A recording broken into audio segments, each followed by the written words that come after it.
Out in the rolling fields of southern England, a ring of giant stones rises from the grass like a fossilized heartbeat. You've seen the photos, but being there is different. The wind, the quiet, the sense that the land remembers.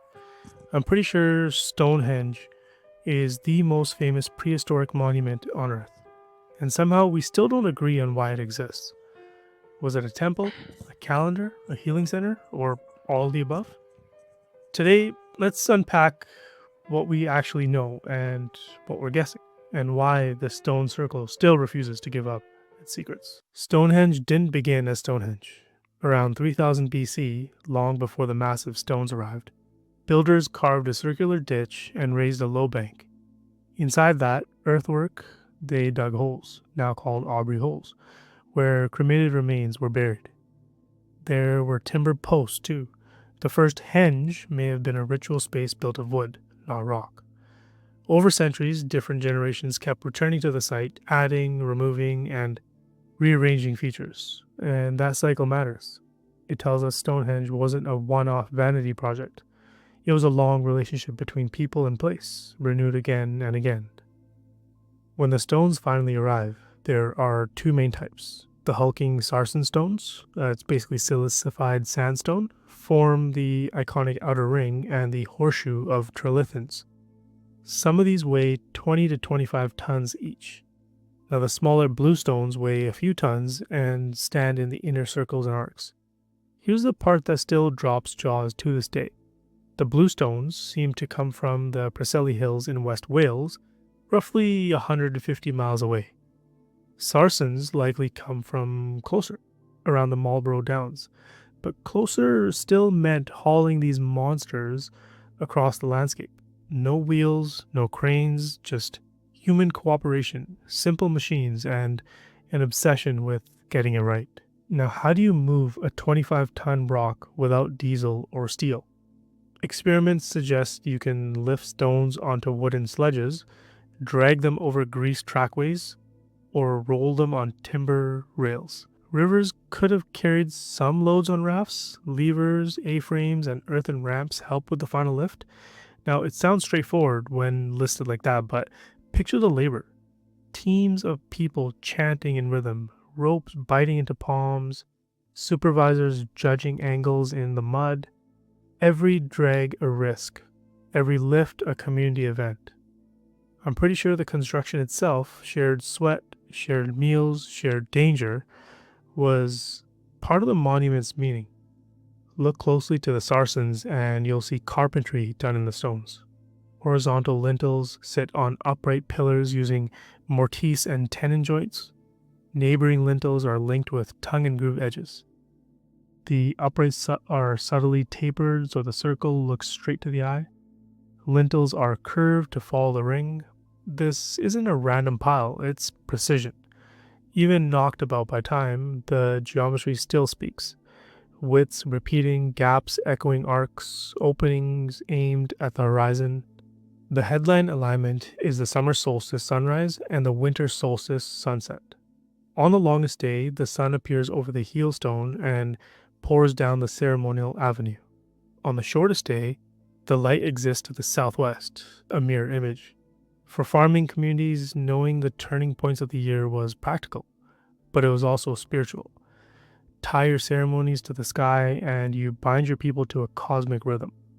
I'm pretty sure the drama of that sunrise, light threading stone, was ritual theater with astronomical accuracy.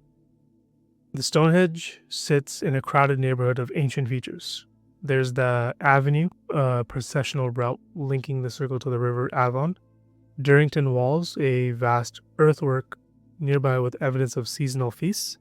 The Woodhenge, which is a timber circle. Long barrows and round barrows rolling over the chalk. Recent surveys show pits, ditches, and post lines hiding beneath the grass, suggesting the entire plain was actually a ritual campus. Think less isolated monument and more festival ground where like processions, burials, and gatherings unfolded across seasons. We don't have the names, but we have clues. Animal bones at feasting sites show livestock driven from far regions, meaning people traveled to the plain for big communal events. Isotope studies on teeth hint that some individuals grew up far from Wessex. Tools and pottery style links networks across Britain. In short, the Stonehenge belongs to a wide community. The bluestones from Wales make cultural sense here. They're not just rocks, they're relations. Pieces of another homeland brought into a sacred center. Now, why build it? Multiple answers likely coexisted. One thread says healing, later folklore gives the bluestones special powers, and some burials show serious injuries and disease, as if people came seeking cures. Another thread said ancestors. Cremations and long lasting stones suggest a place to speak with the dead and keep promises with the past. A third angle is sensory. The arrangement may create striking acoustics and lines of sight, turning voice, drum, and light into tool for ceremonies. I'm pretty sure the monument's power came from stacking meanings rather than picking one. 5,000 winters will sort of humble any structure. Lintels have fallen, uprights lean, stones are broken. Medieval farmers quarried some pieces for building, and later visitors even chipped souvenirs. 20th century restorations quietly straightened key pillars to keep the circle readable.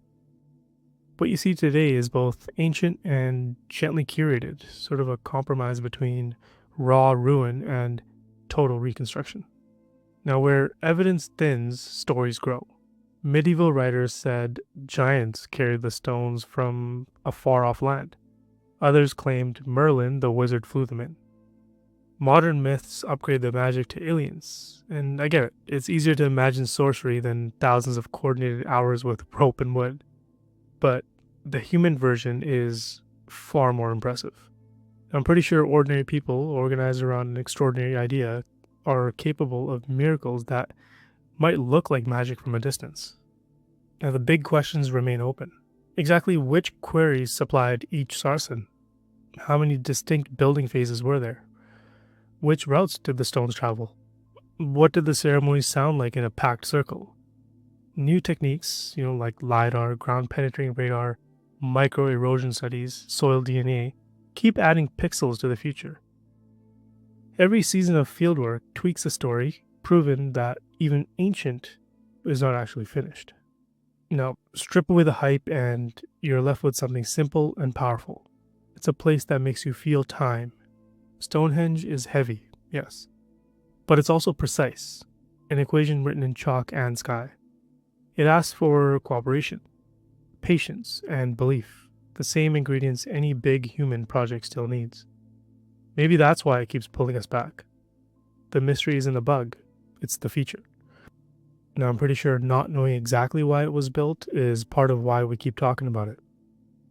So, what do you think? Was it a temple? A calendar? A healing center? An ancestral stage? What's your read on the Stonehenge? Drop your theories in the comments. I'd love to read them. And if you like wandering through the fog between history and mystery, stick around. I'm pretty sure the next journey will surprise you. And hey, subscribe so you don't miss it. Thanks for sticking around.